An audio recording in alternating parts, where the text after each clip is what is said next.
¿Cómo están? ¿Bien?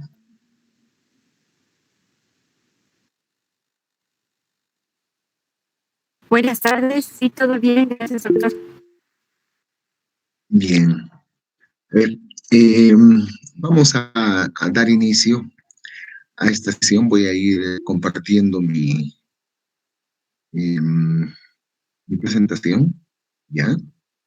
Espérenme un segundo, por favor. Mm,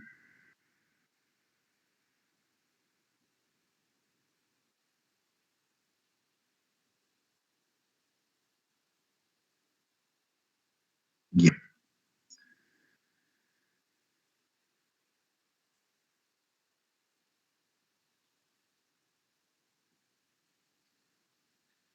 Sí, mira, ¿verdad? Sí. Sí, perfecto.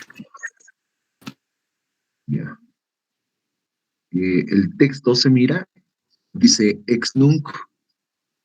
¿Se mira? Sí, doctor, se mira. Sí, Ya. A ver, como habíamos señalado en algún momento, eh, hablar de lo que son brocardos fundamentalmente, eh, todo lo que implique o sea, brocardos es hacer referencia a unos axiomas, eh, una verdad eh, clara, evidente, que no necesita comprobación, ¿ya? O sea, el brocardo está aplicado directamente al ámbito de la ciencia jurídica, ¿no? Espera un rato, estoy admitiendo. Entonces, está dedicado solo y únicamente al ámbito de la ciencia jurídica. ¿Por qué digo esto? Porque el latín, aunque ustedes no lo crean, lo maneja de manera permanente la gente que trabaja en el ámbito científico médico o biólogo. O sea, la gente, los biólogos, la gente que es especialista en el ámbito de la biología y hace descubrimientos, ya sea de animales o de plantas y de nuevas condiciones de, qué sé yo, de células, del tema genético, etcétera, todo bautizan, califican desde la perspectiva del latín. De hecho, ellos estudian más latín que los abogados, cuando debe ser al revés, cuando quienes estudian para conocer algo de derecho deberían conocer el latín, ¿no? Entonces, desde esa perspectiva siempre es bueno tomar en cuenta esto. Otro aspecto es que los brocardos son axiomas, es decir, ya no necesitan ninguna verificación ni comprobación, ¿no? Es decir, que ya están aceptados como principios generales del derecho, los brocardos, ¿no? Por ejemplo, el accessorium sed sequitur prim equipale, ¿no? Entonces, lo accesorio sigue la suerte de lo principal, ¿no? Eso, por ejemplo, es un brocardo, ¿no? ¿Por qué? Porque aplica exclusivamente al ámbito de la ciencia del derecho. Entonces, luego hay los aforismos, pues los aforismos ya no son tanto de derecho, sino que pueden ser aforismos que se aplican en diferentes áreas, ¿no? En diferentes ámbitos. Hay aforismos de todo tipo, ¿ya? Los aforismos son como unas máximas, ¿no? Las máximas, esas máximas, que hay máximas filosóficas que nos muestran un sentido de vida, ¿no? Entonces, esas máximas son aforismos, ¿ya? Y hay aforismos jurídicos. Al aforismo jurídico es mejor llamar brocardo, ¿no? Luego hay también locuciones latinas. Y de locuciones latinas hay un montón de locuciones latinas. Entonces, aquí, por ejemplo, el ex nunc o ex tunc es una locución latina, ¿no? Locuciones latinas, como por ejemplo per cápita, ¿no? Per cápita es una locución latina, ¿no? Per cápita, que significa por cabeza, ¿no? O caput, o sea, caput significa cabeza, ¿no? Cuando se habla de manera muy formal, en la época de los romanos, hasta el siglo III, hablaban de cabeza y decían caput, caput, o sea, caput. Pero luego se tergiversó después del siglo III y se hizo, cuando cae el Imperio Romano de Occidente, el latín se va tergiversando, se va vulgarizando, no tergiversando, se va vulgarizando, entonces ya comienzan a darle otro sentido, ¿no? Ya no se habla mucho de caput, se habla de testa, por ejemplo, ¿no? Testa. Entonces, y se va cambiando la pronunciación, porque todo lo que era con C, lo que nosotros conocemos la C, ¿no? Era pues como la K, ¿no? La Kakekikoku, ¿no? Kakekikoku. De tal manera que se pronunciaba el K, o sea, la C con la K, la C con la E, que, ¿no? La C con la I, ki. Entonces, por ejemplo, un nombre muy conocido que ustedes saben muy bien, que han llevado en sus estudios de sociología del derecho, de filosofía jurídica, estamos hablando de Cicerón, ¿no? Cicerón, pero bueno, hay algunos que lo conocen más como Cicerón, ¿no? Y los italianos hablan de Ciccione, ¿no? Ciccione, ¿no? O sea, bueno, ya en la actualidad hablamos de Cicerón, ¿no? Como uno de los más grandes jurisconsultos, pero al mismo tiempo filósofos de la época de los romanos. Eh, entonces, después del siglo III, después de Cristo, o sea, cuando ya el Imperio Romano de Occidente va cayendo, ¿no?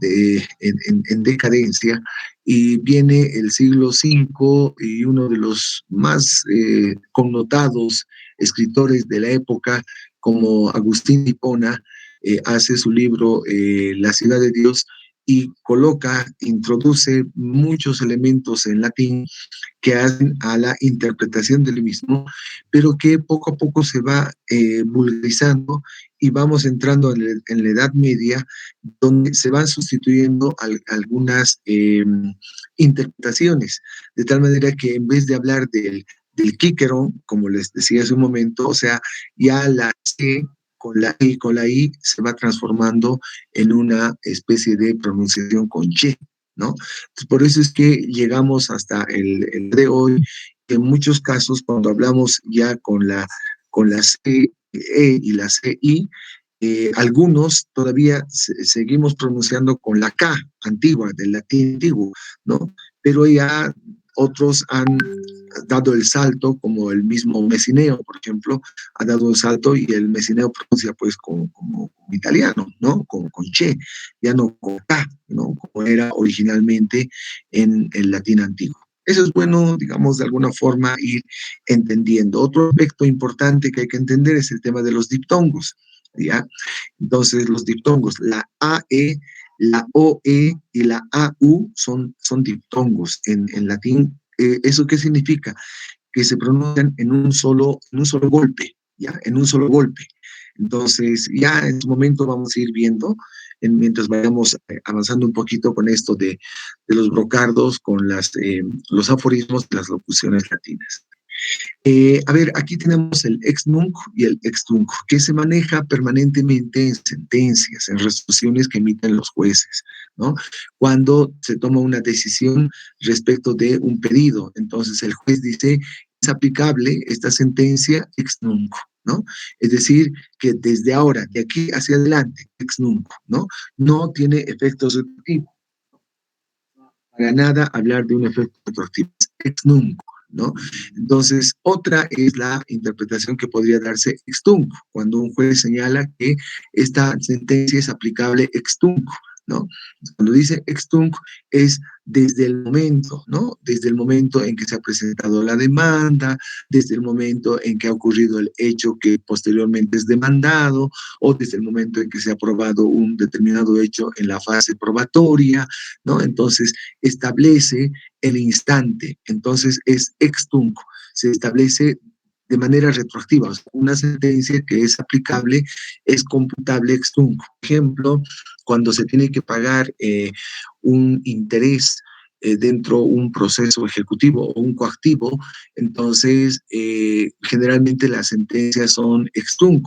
¿Por qué? Porque el juez dice ha sido probada la demanda y la aplicación de los intereses es ex tunc, desde el momento en que ha quedado en mora el deudor, ¿no? Entonces hace ese efecto retroactivo y se suma y se establece y se contabiliza, digamos, o se computa un tiempo y un monto para poder determinar el monto de un interés, ¿no? Entonces ahí es cuando se habla de ex tunc. Esto nunca lo olviden, esta imagen es muy elocuente, parece cómica, pero nos refleja cómo y de qué manera podemos decir que puede ser ex nunc y ex tunc, ¿no?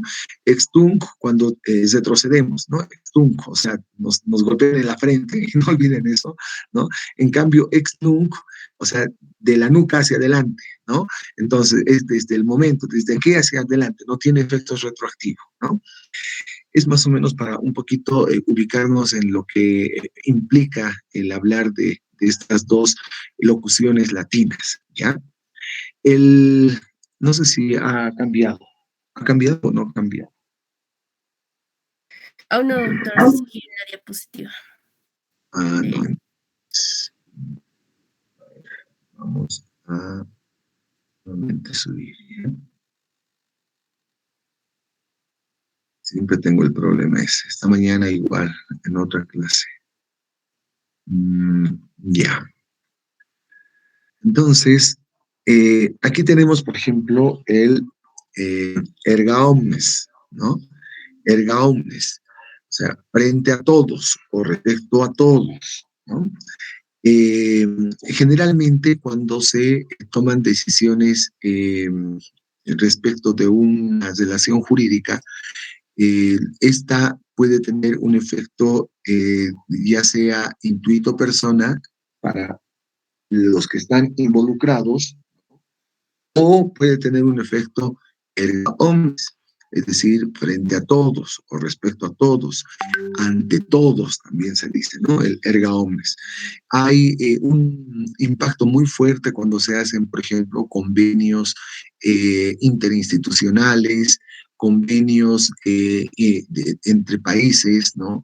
Entre naciones, cuando hay convenios internacionales, cuando hay convenios también de organizaciones internacionales, ¿no? Que están ya sea en el orden público o privado, ¿no? De organizaciones internacionales. Entonces, allí siempre se habla del alcance que tiene una determinada decisión. No olviden ustedes que cuando hay convenios internacionales y cuando hay organismos internacionales, los organismos internacionales emiten recomendaciones y emiten decisiones, ¿no? Entonces, las recomendaciones o las decisiones que emitan los organismos internacionales pueden tener efecto erga omnes o pueden tener efecto intuito persona, ¿no? Entonces, siempre van a determinar eso, pero a nivel de lo que son convenios o lo que son recomendaciones o decisiones. Y, naturalmente, también en la interpretación de un contrato, ¿no? Un contrato respecto del alcance del mismo, cuando se puede determinar en función del objeto del contrato si este tiene un efecto erga omnes o tiene un efecto intuito persona, ¿ya? Eh, siempre hay esa dicotomía, ¿no? Entre el erga omnes y el intuito persona. Siempre van a encontrar ustedes esa dicotomía, ¿no? Cuando se tiene que determinar efectos tanto de una disposición normativa como de una relación jurídica, como de un contrato, ¿no? Vamos con los otros. A ver, hay algunos aforismos, en realidad locuciones y aforismos, así vamos a decir, hay locuciones latinas de procedimiento, ¿no? Por ejemplo, el de facto, ¿no? El de factum, que es lo de latín antiguo, de factum, es hablar de las condiciones de hecho, de facto, condiciones de hecho, porque hay también condiciones de derecho, que es de jure, ¿no? Entonces, por ejemplo, cuando se elige a un mandatario, a un jefe de Estado, a un presidente, y se lo elige desde la perspectiva del marco normativo que tiene una determinada sociedad, entonces ese es un presidente de jure, ¿no? De jure. En cambio, si ese presidente ha sido impuesto rompiendo la lógica, el procedimiento que se tiene normativo en una determinada sociedad, entonces estamos hablando de un gobierno de pacto, ¿no? De pacto. Entonces, esos son aspectos que tenemos que tomar en cuenta. Un segundito, por favor.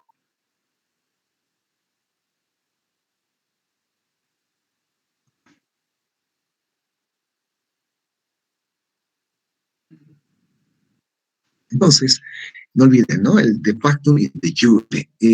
Por ejemplo, en algunos procesos eh, hay pues formas en las que la gente toma decisiones. Hoy la gente no confía mucho en las autoridades públicas, ¿no? Entonces hacen o realizan acciones de facto, ¿ya? Eh, cuando yo veo eso, o sea, ustedes van a también van a ser abogados y se van a dar cuenta, ¿no? Que, eh, a ver, les comento una anécdota así bien chiquitica. El, yo me he comprado unos 3 terrenos en la zona de Irpavi, de un coronel, porque todo lo que es Irpavi, sobre todo Irpavi 1, es de militares, ¿no? Y los militares a nivel del Ministerio de Defensa en la década de los 70, cuando Banzer era presidente, les ha distribuido terrenos todo de manera absolutamente legal. Entonces, bueno, los militares, unos construían, otros no. Y el señor pues había dejado 3 terrenos y ahí no había construido, ¿no? Ni siquiera estaba amurallado. Entonces me lo vende, y yo lo registro todo en derechos reales, etcétera. Y llega un momento en el que eh, había un cuidador, ¿no? O sea, el terreno no estaba cercado, había un cuidador.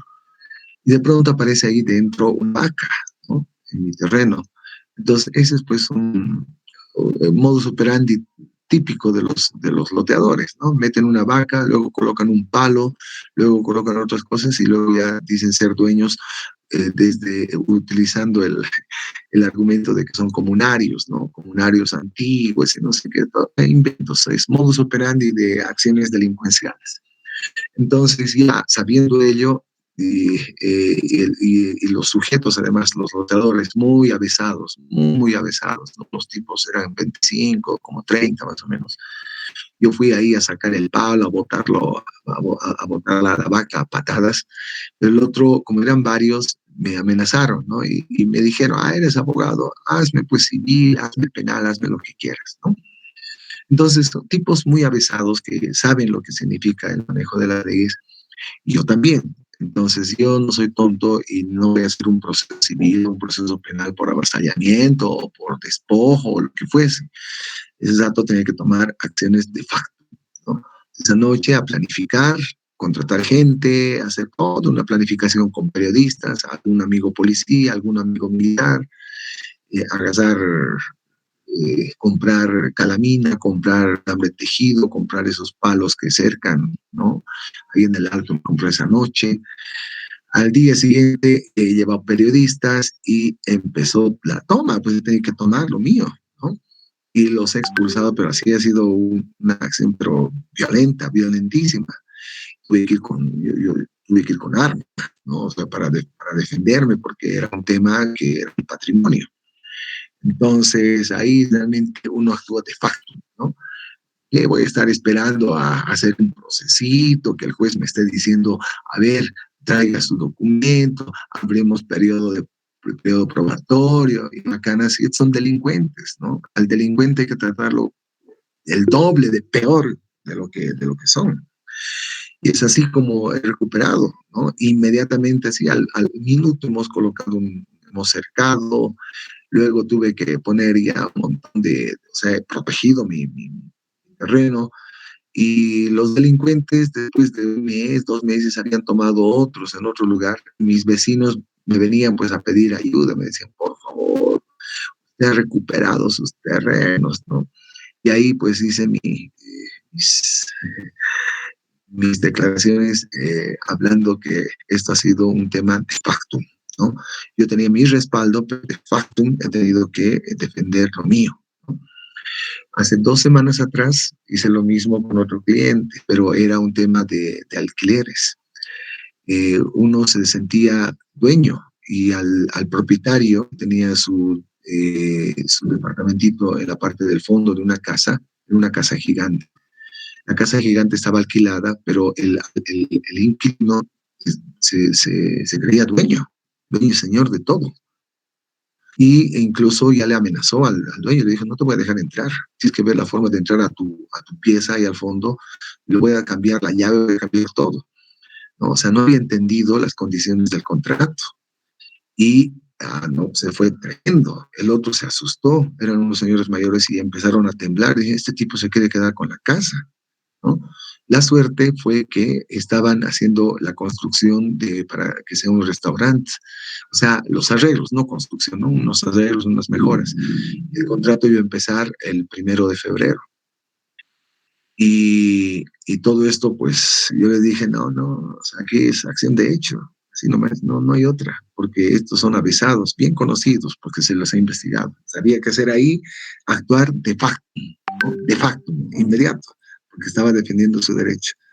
No le hemos permitido ingresar, se ha cambiado en la noche todas las chapas, se ha cesado todo. El otro ha dicho, me están robando, que había esto, que policía, yo al policía no lo permití entrar. Le dije, no, usted tiene mandamiento de allanamiento, si no tiene, no puede entrar, ¿no? Querían hacer todo un show, que nada, fin, así, saquen. Y el titular, el inquilino principal, no entra, que entren otros a sacar todas sus cosas, fuera. Así, que hagan lo que quieran, ¿no? Que metan proceso, lo que sea. Ahí se ha actuado de facto. Porque hay delincuentes a quienes hay que tratarlos como lo que son, como delincuentes. O sea, es bien especial lo que les estoy señalando, pero frente a ellos son pues delincuentes. O sea, el delincuente hay que tratarlo como delincuente. Como en el Prado estoy caminando ahí cerca de mi oficina y veo a una muchacha que seguramente era estudiante, estaba bajando ahí por la calle, como es todo lleno, y veo a un sujeto que le estaba abriendo la bolsa de atrás, le estaba sacando el celular. Y yo le miro y el otro me mira y me hace el signo de callarme, ¿no? ¿Qué me voy a callar? O sea, al revés, al delincuente, porque el delincuente quiere pues así agarrarte la moral. No de frente ahí, y un grito de esos, pues, ladrón, adelante, te está robando, niña, atención, señores, este es un valiente, o sea, así, y me puse a gritar, pues, como loco. ¿Por qué? Porque quería hacerlo, ¿no? Además, era una forma de desestresar. Pero pagó, pues, el ladrón, y el tipo se ha asustado, ha dejado ahí el celular y ha corrido, ¿no? Queriendo amenazarme, ¿qué me estás amenazando, pelotudo? Y ahí ya tenía que correr el delincuente. Al delincuente hay que tratarlo así. El delincuente es delincuente. El delincuente no cambia. El delincuente hay que maltratarlo, ¿no? En eso sí estoy de acuerdo con Bukele, ¿no? ¿Todos tienen derechos humanos? Sí.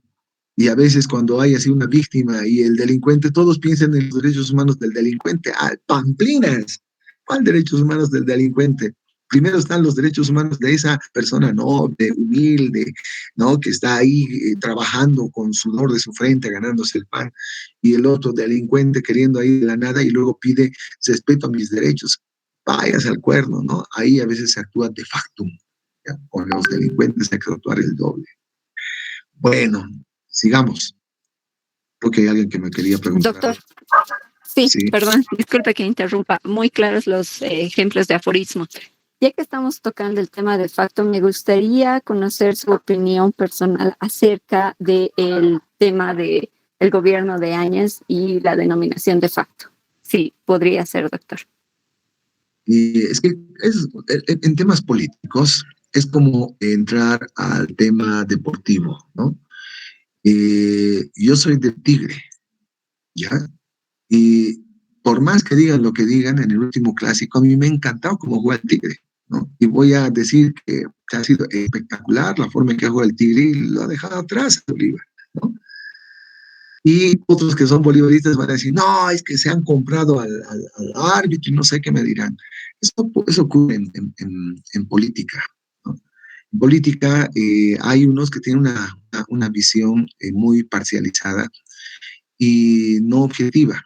Y si yo emito un criterio con relación a esto, bien facilito, ustedes porque ustedes han sido cooptados pues, por los medios de comunicación y por algunas personas que tienen sus propios intereses y que han mostrado ahí que esto es eh, no me gusta decirlo, pero como si solamente fuese o blanco o negro, ¿no? Así, no hay otras alternativas. O sea, o estás conmigo o estás en contra mía, ¿no? Pamplinas. O sea, no hay eso. Ese tipo de interpretaciones y ese tipo de cosas han entrado en juego, pues, con el gobierno de Áñez, ¿no? Entonces, unos dirán, no, fue golpe, no fue golpe, fue tal cosa. Como ha ocurrido no sé si ustedes han pasado clases conmigo en verano, pero les he hecho ver un video ese donde pelea el Mario Espinosa con el Freddy Morales, ¿no? Y uno y otro, cada uno jalando por su lado, naturalmente, en su perspectiva política, y cada uno con su verdad, ¿no? Cada uno con su verdad, uno exagerando, el otro también, o sea, y en realidad muchos de nosotros hemos visto de cerca, yo he visto de cerca y incluso participé en dos cosas fuertes. Por lo tanto, yo tengo mi propio criterio, no lo voy a manifestar porque ya lo van a encasillar en un aspecto de blanco o de negro, ¿no? Yo prefiero seguir siendo tigre, ¿ya? Bien, entonces tenemos el otro aspecto en el ámbito procedimental, es famoso error injudicando y el error improcedendo, ¿ya? Ojo, debería decirse improcedendo, ¿ya? Improcedendo en el latín antiguo, ¿no? Pero se dice improcedendo ya utilizando o sea, se ha, digamos, tomado mm, los aforismos que ha ido vertiendo en el sistema jurídico romanista, ¿no? Pero ya postmoderno, es decir, estamos hablando de la época del Códice Napoleón, el Código Civil Napoleón, ¿no? Entonces, ahí ya la que, la qui se ha sustituido por chi, por eso se dice Códice Civile, ¿no? Ya no Civile, porque debería ser Civile, en vez de ciudad, de decir chivitas, debería ser quivitas, ¿no? Porque el latín antiguo era así, era quivitas. A los ciudadanos se les decía quivitas, quivitae, ¿no? Chivitas. Pero ya, como les vuelvo a reiterar, fruto de la aprobación y la vigencia del Código Civil francés y luego que se fue irradiando a toda Europa desde 1804, entonces se ha sustituido, ¿no? Y se ha italianizado, válgame esta vulgaridad, pero se ha italianizado lo que era el que y el qui con el che y el chi, ¿no? Por eso hay el esor judicando y el error improcedendo, ¿no? En el latín antiguo sería error improcedendo, ¿ya? Ustedes pueden darse el lujo también de decir lo mismo cuando estén en una audiencia. En una audiencia como abogados pueden fácilmente decir, hay un error improcedendo. Y si alguien quiere corregir, ustedes dicen, perdón, pero así se decía en el latín antiguo, ¿no? Como a mí me ha pasado algunas veces en audiencias, en los que también te das el lujo de poder decir que sabes algo de aforismos o de brocardos o de locuciones latinas, ¿no? Ahora, hablando de ya en la aplicación directa de lo que implica el error judicando, ¿no? En realidad, el injudicando es el error de fondo, o sea, hay un error judicial de fondo, que cuando alguien presenta un recurso de casación, en la casación yo tengo que establecer qué error hubo en ese auto de vista. El auto de vista es contra el cual yo estoy generando mi recurso de casación. Entonces, he detectado que existe un error de fondo, un error judicial de fondo, ¿no? Entonces, es el tribunal en segunda instancia, estoy hablando digamos, de un tribunal departamental de justicia en Bolivia, que ha cometido un error de fondo, ¿no? En la interpretación de fondo, además de normativa de fondo, ¿no? Entonces, ahí es cuando se habla de error injudicando, ¿no? Es un error judicial de fondo. Ese error judicial de fondo es un error que puede determinar fácilmente el cambio, la transformación de una decisión asumida a nivel de un auto de vista, ¿no? Entonces ahí es cuando hablamos del error injudicando. Yo presento un recurso de casación y en el recurso de casación detecto los alcances del error injudicando. Puede haber, por ejemplo, un atentado al debido proceso, puede haber una afectación al orden público. Entonces ahí determino que sí, aquí el juez debió aplicar el artículo 451 del Código Civil y aplicar el 519 del Código Civil y aplicó más bien directamente el artículo 262 del Código Civil, ¿no? Entonces, determino y además hago toda una relación, toda una referencia del error injudicando en el cual ha caído el juez o el tribunal de segunda instancia cuando yo presente mi recurso de casación. Y el otro también igual, en la instancia de presentar un recurso de casación, presento y detecto la existencia de un error improcedendo, ¿no? Es mejor, vuelvo a reiterar, digamos, los jueces bolivianos aplican más las locuciones latinas, pero en función de los italianos, entonces para ellos será error improcedendo, ¿no? Y si queremos hablar de latín antiguo, ya saben, error improcedendo. Entonces, aquí es cuando hablamos de un error judicial de forma, ¿no? Ya aquí hablamos del procedimiento como tal, que se ha alterado el cierre del término probatorio, que debía haber sido 40 días, pero ha cesado en 50 días, o que se ha presentado la prueba, pero no se ha producido la prueba. Entonces, y la producción de la prueba es el elemento sustancial, cuando alguien tiene que hacer hablar entre comillas, a la prueba, ¿no? Entonces, ubicar la prueba para que pueda defender un hecho concreto. Entonces, ahí el juez no ha considerado ello, entonces hay un error judicial de forma, es cuando existe un error improcedendo o un error improcedendo, ¿no? Y esto se plasma posteriormente cuando el Tribunal Supremo emite su auto supremo y allí pues se determina que se ha verificado o se ha comprobado la existencia de un error improcedendo. El ex nihilo o ex nihil, ¿no? Nihil, o sea, la H no, es muda, ¿ya? Pero nos sirve para darle un poquito más darle una acentuación a la I, ¿no?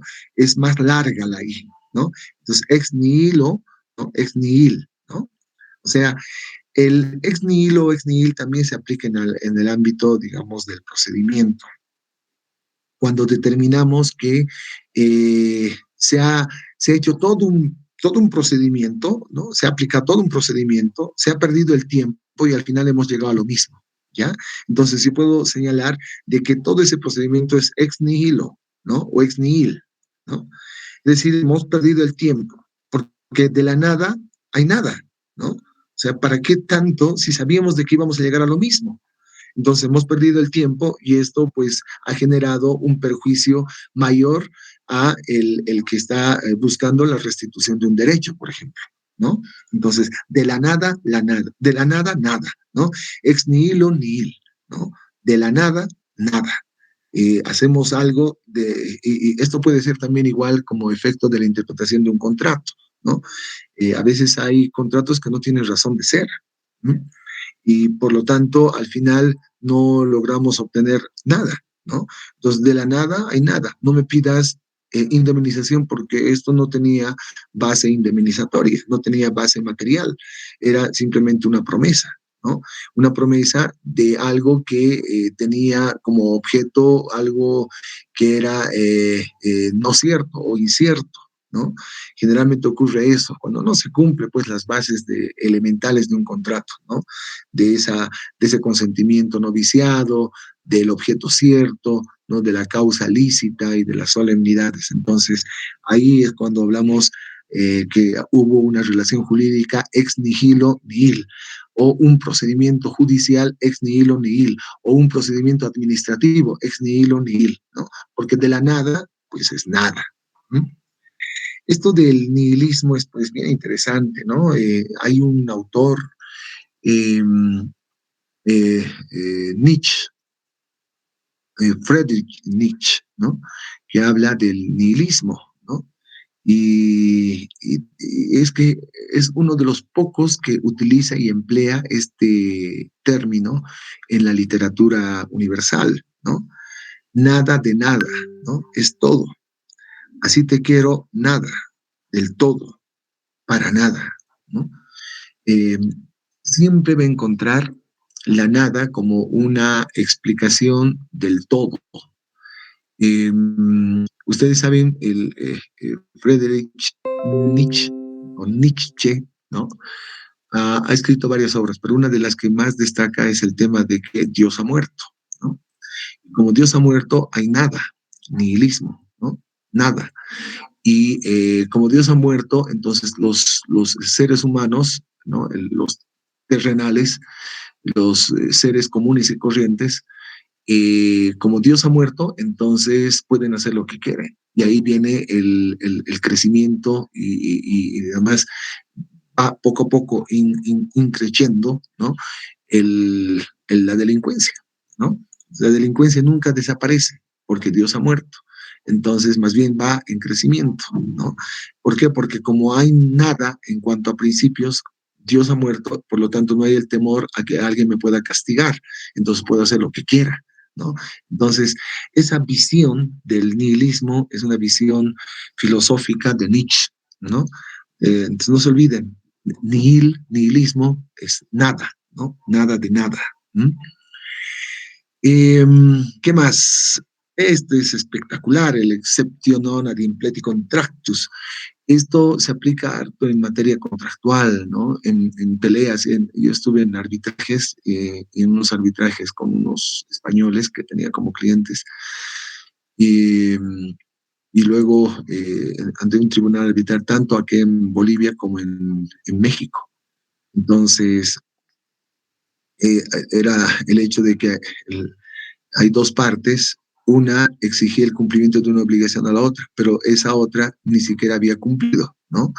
O sea, ¿cómo puedo pedirte que cumplas una obligación, ¿no? Si yo no he cumplido, o sea, no te puedo pedir que cumplas una obligación si primero yo no he cumplido, ¿no? Entonces, el otro dice, un ratito, si tú no me cumples, ¿cómo quieres que te cumpla? ¿No? Entonces, ahí viene la excepción de incumplimiento contractual, ¿no? No puedo cumplir el contrato si tú no has cumplido, ¿no? Sí, y tampoco me puedes pedir que cumplas si tú no has cumplido, ¿no? La exception non ad impleti contractus es tan usado a nivel mundial. Este es un verdadero brocardo, ¿ya? Es un brocardo. Que se ha popularizado en todos los sistemas jurídicos, ¿no? Entonces, hasta los mismos musulmanes en algún momento hablan de o sea, cúmpleme para que te cumpla, ¿no? Los musulmanes. Y es lo que en toda Europa, en toda América Latina y parte de lo que es también el sistema jurídico anglosajón, habla de la exceptio non ad impleti contractus. ¿Ya? En Bolivia nosotros este brocardo lo tenemos plasmado ahí en el Código Civil, ¿no? El Código Civil nuestro Código Civil es maravilloso, está plagado de aforismos y de brocardos. Y está aquí, la excepción non ad impleti contractus está en el 573 del Código Civil, ¿no? Entonces, pero cuando estamos en procesos a nivel internacional, ya entre abogados dice, oye, ¿y aplicaste la exception non ad impleti contractus? Sí, aplicamos, ¿no? Entonces ya es habitual, es como un léxico, que les puedo decir, pues normal, o sea, muy común, ¿ya? A nivel universal, entre abogados, cuando ustedes vayan alguna vez a algún encuentro internacional, ¿sí? Van a hablar de cualquier cosa y de pronto salen así aforismos o brocardos, ¿no? Y ustedes tienen que estar ahí pues al tanto, porque si no van a pasar de ignorantes, ¿no? ¿Cómo aprobó, cómo es abogado? ¿No? Si no sabe algo tan elemental, ¿no? Tan elemental. Bueno, entonces, no olviden nunca esto que les va a ayudar en contratos a nivel internacional. Muchísimo les va a ayudar, ¿no? Muchísimo. L'exceptio non ad impleti contractus.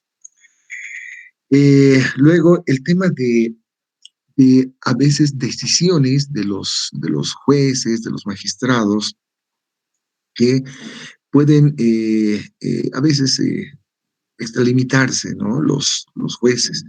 Entonces, ustedes miran una sentencia y ven que no les favorece, entonces hay que mirar el intermedio.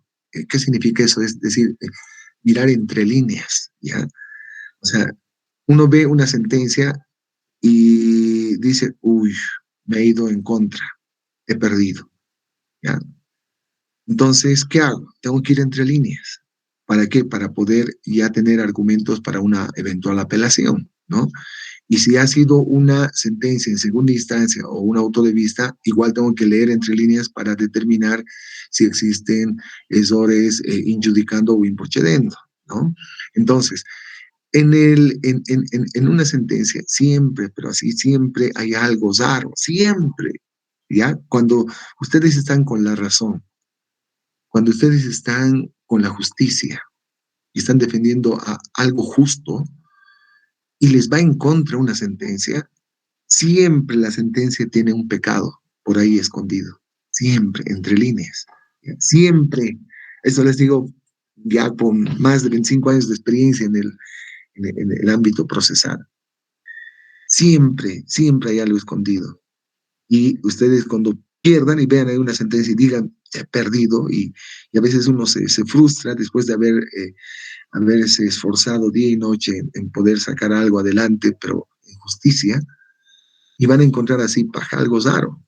Y entre los raro siempre está pues a veces decisiones del juez que está fuera de lo solicitado, ¿no? Fuera de lo solicitado. O sea, ninguna de las partes ha dicho, ha solicitado eso, y usted, señor juez, ha señalado cosas que están fuera de lo solicitado, ¿no? Entonces hay una decisión extra petitum, ¿no? Fuera de lo solicitado, extra petitum. Y si es extra petitum, pues, o sea, lo hago muy sólida mi petición de apelación, ¿no?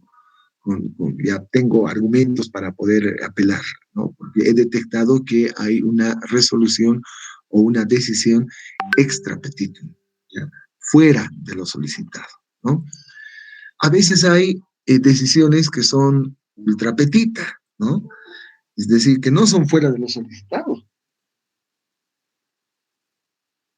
sino son más allá de lo solicitado, ¿no? O sea, yo he pedido hasta aquí, pero usted está dando más todavía.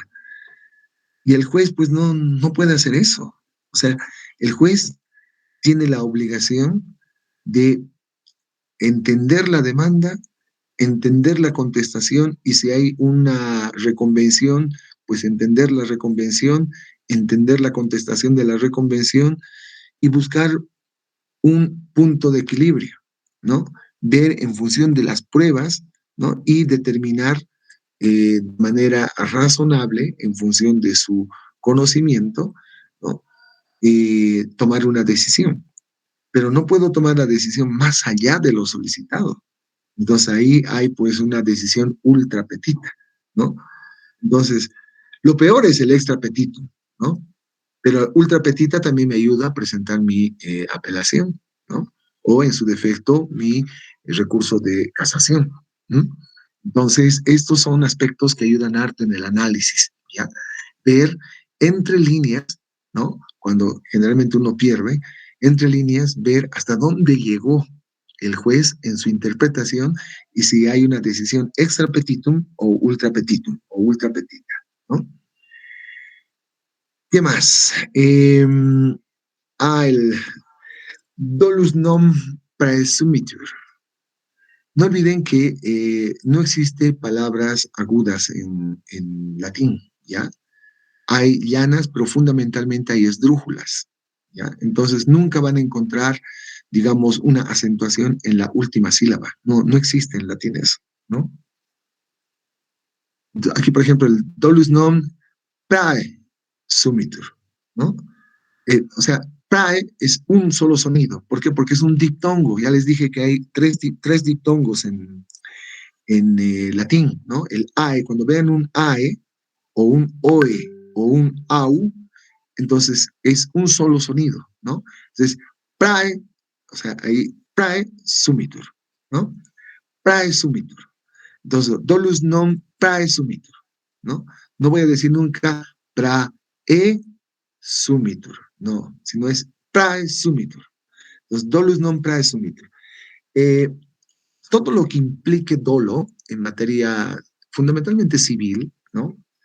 Se tiene que probar, no existe la presunción, o sea, el dolo no se presume, eso es lo que nos quiere decir este, este aforismo. El dolo no se presume, ¿ya? Dolus non praesumitur, ¿no? El dolo no se presume. Hay que probar, hay que demostrar, ¿ya? El dolo se tiene que demostrar. De lo contrario, se está generando un daño y ese daño se tiene que pagar, ¿no? En materia civil, el daño se paga. Bien, vamos con el siguiente. Bueno, esto ustedes han conocido desde el primer día que han entrado a derecho, ¿no? Dura lex, sed lex. La ley es dura, pero es la ley. La ley es fuerte, también dice, pero es la ley, ¿no? La ley es, no tiene sentimientos, es la ley, ¿no? O sea, así es la ley y así la debemos de cumplir. Eso es lo que nos quiere mostrar este aforismo. Dura lex, sed lex, ¿no? La ley es dura, pero es la ley, ¿no? Dura lex, sed lex. Set generalmente es como una relación. También otros hablan con el ergo, ¿ya? Dura lex, ergo lex, ¿no? O sea, es dura la ley, entonces es la ley, ¿no? Entonces así también en algunos textos sobre todo de los clásicos, ¿no? Quiqueron y otros más, Polibio, ¿no? Habla del dura lex, ergo lex, ¿no? Pero más conocido, porque así ha sido plasmado con Julio César, es el dura lex, sed lex, ¿no? La ley es dura, pero es la ley. El, Esto es una forma de construir relaciones societales, ¿ya? La affectio societatis, ¿no? La affectio societatis o la affectio societatis, ¿no? Entonces, aquí, como ustedes verán, affectio, ¿no? Affectio. O sea, otros dicen afectio, ¿ya? Afectio, ¿no? Afectio. No es diptongo, es un hiato, ¿no? El hiato se separa las dos vocales. Entonces, como no es diptongo y es hiato, entonces hablamos de affectio, ¿no? La affectio societatis o societatis, como latín antiguo, ¿no? Intención, la voluntad de constituir una sociedad. Es la affectio o affectio societatis está relacionado sobre todo en el análisis sociológico de la constitución de una sociedad. Es por la necesidad de estar entre todos para la defensa, seguridad de todos, ¿no? Entonces, y esto, la affectio societatis, también habla de las sociedades comerciales, ¿no? Las que tenemos hoy en día. Cuando alguien quiere formar una sociedad colectiva, un SRL o una SA, parte de la idea de la affectio societatis, ¿no? O societatis. Eh, que es la intención, la voluntad, la necesidad de contar con alguien para constituir una sociedad. Tenemos otro aspecto que es propio del derecho romano, pero que se vincula mucho a la emancipación, ¿ya? En la emancipación desde la perspectiva del derecho de familias, ¿no? O derecho de las familias, como se dice hoy. Entonces hablamos del alieni juris, ¿no? El alieni juris, el estar sometido al poder de otro, o sea, sometido al poder de otro, es decir, que uno está eh, alcanzado por la mano de otro, ¿no? La mano que representa siempre un poder absoluto, la mano extendida, así con las palmas arriba, es estar a tu servicio, ¿no? En cambio, la mano extendida con las palmas hacia abajo es estar sobre ti. Es que tengo, ¿no? Es que tengo el poder. Entonces, tú estás alieni juris, yo tengo el poder, ¿no? Estar sometido al poder de otro, el alieni juris. Generalmente son alieni juris los hijos, ¿no? Están sometidos al poder del padre. Hay toda una relación fuerte del tema del poder en la familia, ¿no? Hay algunos que de ahí sacan, digamos, una serie de decisiones en materia familiar, y otros, pues, hasta tienen su forma, su filosofía de vida, ¿no? Su filosofía de vida. Para algunos, el padre es el que tiene el poder, ¿no? Entonces, como tiene el poder, los demás, pues, simplemente tienen que seguir la línea de ese poder, ¿no? Porque están en alieni juris, no pueden ir en contra de ese poder, ¿no? Por eso hay padres que dicen, oye, yo no soy tu amigo, ¿no? Yo soy tu padre. O sea, tú estás alieni juris, aunque no te guste, ¿no? Estás alieni juris.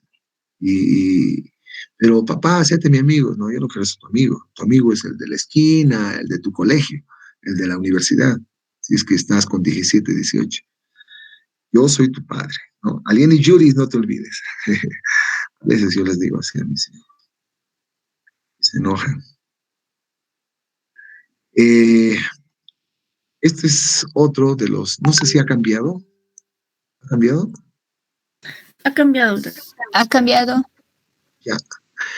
A ver, el juris et de jure, ¿no?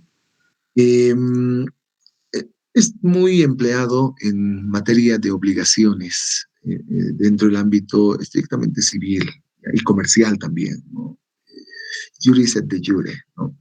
Porque está en función a la presunción, ¿ya? Es decir, que cuando hablamos de juris et de jure, es que estamos hablando de una presunción que no admite la prueba en contrario, porque ya prácticamente es una verdad clara y evidente que no necesita comprobación, ¿no? O sea, ya la presunción que no admite la prueba en contrario. El de juris et de jure se ha plasmado, ¿saben dónde? En el digesto.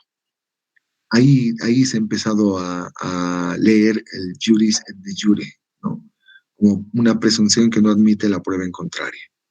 Y al mismo tiempo, si hay el juris et de jure, entonces también había o hay el juris tantum, ¿no? Juris tantum, que es una presunción que sí admite la prueba en contrario, ¿no? Juris tantum. Entonces, muy utilizado en el ámbito de las obligaciones desde la época del digesto, ¿ya? Con Justiniano fundamentalmente, ¿no? El juris et de jure y el juris tantum. La justitia est constans et perpetua voluntas. Esta B, que parece B, debería ser voluntas, ¿no? Es voluntas. Se pronuncia como U, ¿ya? Es voluntas ius sum, ¿no? Sum y aquí el quique, ¿no? Quique, tribuere, ¿no? Entonces, la justicia es la constante y perpetua voluntad de dar a cada uno lo suyo. Igual, digesto, ¿ya? El digesto es la primera parte del digesto tiene justamente esta descripción, ¿no? La justitia est constans et perpetua voluntas ius sum quique tribuere, ¿no? Entonces, la justicia es eso, o sea, una primera descripción de justicia, ¿no? Que ha trascendido hasta el día de hoy, ¿no? Como esa constante y perpetua voluntad de dar a cada uno lo suyo, ¿no? O como completa, por ejemplo, completa los hermanos Maslow, dicen, la justicia es esa voluntad de dar a cada cual lo que le corresponde, ¿no? Entonces aquí la justicia es la constante y perpetua voluntad de dar a cada uno lo suyo. Es una más de las tantas descripciones que se tiene de justicia, ¿ya? Strictus sensu. stricto sensu, ¿no? O sea, siempre empiezan con la s, como en el inglés, ¿no? No, no con la E, no estricto, ¿no? Mucha, alguien que empieza a decir eso ya rompe los oídos, ¿no? Es stricto sensu. O sea, cuando hacemos una interpretación de ya sea un hecho, un acto, una descripción contractual o una disposición normativa, podemos hacer una descripción stricto sensu, ¿no? En sentido estricto, ¿no? También, o sea, se puede reducir, ¿no? A una eh, visión más parcializada, cuando hacemos un análisis un poquito más parcializado o más individualizado, ¿no? O sea, parcializamos o individualizamos un hecho, un acto, o una descripción, o una proposición. Entonces, ahí es cuando hablamos de sentido estricto, ¿no? Stricto sensu, ¿no? Stricto sensu. Y cuando vemos en sentido totalmente amplio, general, ¿no? Lo general y no lo específico, porque lo específico es stricto sensu, en cambio lo general, lo amplio o la interpretación amplia es lato sensu, ¿no? El sentido más amplio de la interpretación. Entonces, eh, podemos ver en sentido amplio y en sentido estricto, ¿no? Stricto sensu, en sentido estricto, y lato sensu, en sentido amplio, ¿no? Ya les dije esto desde la perspectiva ya sea de una oración, de una descripción, de un hecho, de un contrato, de un acto, o hasta incluso del alcance de una disposición normativa que puede ser parcial, ¿no? Que puede ser general, que puede ser específico. Entonces, esas dos eh, disquisiciones que se pueden encontrar en la descripción de un hecho, ¿no? Podemos hacerlo stricto sensu o lato sensu. Este es otro de los, esto es un brocardo que se manejó desde la época de la ley de las 12 tablas, ¿ya? Entonces, bonae fidei, possessor, suos facit, fructus consubtus. Bonae fidei, possessor, suos facit, fructus consubtus. El poseedor de buena fe hace suyos los frutos consumidos. Eh, en materia de derechos reales, ya sea del ejercicio de los poderes que se tiene cuando uno es, cuando aplica el derecho de propiedad, ¿no?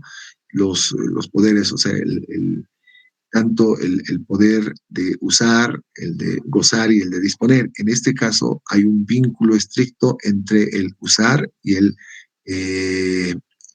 disponer, ¿no? Entonces, porque estoy haciendo, o sea, hace suyos, estoy hablando ya de la disposición, ¿no? O sea, de hacerme propietario, ¿no? Entonces, el poseedor de buena fe hace suyos los frutos consumidos, ¿no? Entonces, es una forma de un primer paso para que uno pueda establecerse como propietario de un fruto, ¿no? Eh, y esto ha llegado hasta el día de hoy, cuando existe, por ejemplo, casas están delimitadas por una pared y existe un árbol que da frutos, ¿no? Y el árbol de pronto tiene ramas que llega al fondo vecino. Y el fondo vecino, pues le caen las frutas. Esas frutas pertenecen al fondo vecino, aunque el árbol esté en el fondo de la otra persona, ¿no? Entonces, son formas de adquirir la propiedad de un bien, en este caso la propiedad del fruto, ¿no? Del fruto. Entonces, no olviden, el poseedor de buena fe hace suyos los frutos consumidos. El habeas corpus, ¿ustedes han escuchado hablar del habeas corpus? ¿Se acuerdan? Se aplicaba antes de lo que nuestra Constitución ahora habla de la acción de libertad, ¿no? El habeas corpus era, bueno, no sé cómo será ahora en los docentes de constitucional, pero en la época en la que éramos estudiantes, en segundo año, recuerdo, la primera experiencia que tuvimos con nuestro docente, que fue el doctor Manuel Morales Dávila, él directamente nos lanzó a la piscina, ¿no? Dijo, vamos a hacer habeas corpus. Y todos, pues en segundo año, decíamos, ¿cómo quiere hacer? Ya, vamos, todos vamos a ir a la cárcel de San Pedro y van a entrevistarse y van a ver quiénes están injustamente detenidos. En nuestra ingenuidad, pues nos íbamos a la cárcel de San Pedro, hablábamos, nos entrevistábamos con los que estaban ahí con detención preventiva, otros tenían detención que, había de todo. Y de pronto nos dice, ya, ¿qué han detectado? Sí, creo que el 99% estaba detenido injustamente, ¿no? Entonces, yo me acuerdo de bueno, no voy a decir apellido, eh, pero tenía su apodo, pues que era tremendo. Y estaba, de acuerdo a lo que nos ha contado, injustamente detenido, porque además con algunas pruebas, etcétera. Y presentamos, así el grupo presentó, y quien firmaba el memorial hacíamos nosotros, ¿no? Y firmaba el doctor Morales Dávila. Nos presentamos, de que señalan audiencia y ¡pah! Y él empieza a hablar y nos da la posibilidad de hablar, ¿no? O sea, habla el docente y frente al juez nos hace hablar y nosotros ahí pues vimos dos, nuestra primera experiencia, pues, ¿no? Y empezamos con una ayuda a memoria, un papelito y empezamos a hablar. Y nos va bien y resulta procedente el recurso de habeas corpus, porque así se llamaba en ese entonces. Lo sacamos, ¿no? Y de pronto llegamos a la universidad y investigamos algunas cosas y a veces pues un delincuente tremendo, se había sido un avesado delincuente. Y lo hemos sacado, ¿no? Y, no, y él vino a la universidad a agradecernos y a querer dejarnos algo fruto de de su trabajo, entre comillas. Y peor, nos asustamos más y desde esa vez pues hemos dicho, hay que un cuidado, o sea, hay que tener tanto cuidado, hemos dicho, porque después lo hemos visto en la TV, ahí en el telepolicial, lo habían vuelto a atrapar y no, pues había sido avesado. Entonces presentábamos habeas corpus, ¿no? Es decir, que en este caso, el que estaba detenido tenía que estar frente al juez, ¿no? Por eso se decía que se presente el cuerpo, ¿no? Habeas corpus, que se presente el cuerpo, ¿no? Que esté ahí al frente y cuando decía procedente el habeas corpus, ese ratito se tenía que ir, no había que hacer ningún trámite, ¿no? Se va así directamente ya por decisión del juez. Y me acuerdo en esa época, creo que muchos hemos cometido el error de sacar varios pillos, ¿no? Con habeas corpus. Habían sido realmente tremendos delincuentes. Pues no olviden habeas corpus. Ahora ya no se utiliza mucho en Bolivia, ¿no? Se dice más acción de libertad, aunque en el Perú, en Chile, en Argentina se habla de habeas corpus y ahí ya, pues habeas corpus ya ustedes saben que es una acción de libertad, ¿no? Que se presente el cuerpo. Cuando alguien está, digamos, detenido en contra de los derechos constitucionales, las garantías y derechos fundamentales que se tiene como persona. Finalmente, porque ya estamos a la una, la actio de in reverso, ¿ya? Es la acción de enriquecimiento sin causa. Esto ocurre cuando se ha determinado que alguien ha obtenido ciertas ventajas o beneficios patrimoniales que no tienen una causa, ¿no? Entonces, el perjudicado inicia la actio de reemverso ¿no? La acción de enriquecimiento sin causa, es decir, promover contra la persona que no tiene un fundamento para poder acrecentar su patrimonio y por lo tanto se realiza esta acción, ¿ya? La actio de in reverso.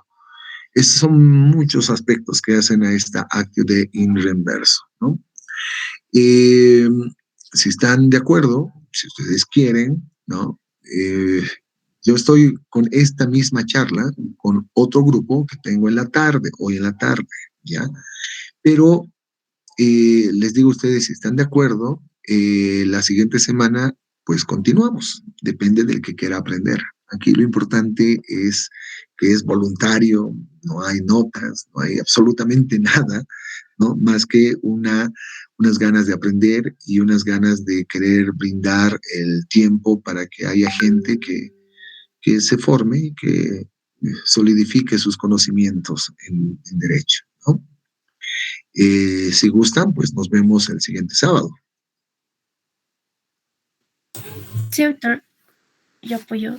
Es todo lo que nos ha informado. Sí, doctor. Quería pedirle, por favor, si nos puede compartir, no sé si a través de un enlace, sus diapositivas. Le agradeceríamos muchísimo. Gracias, doctor.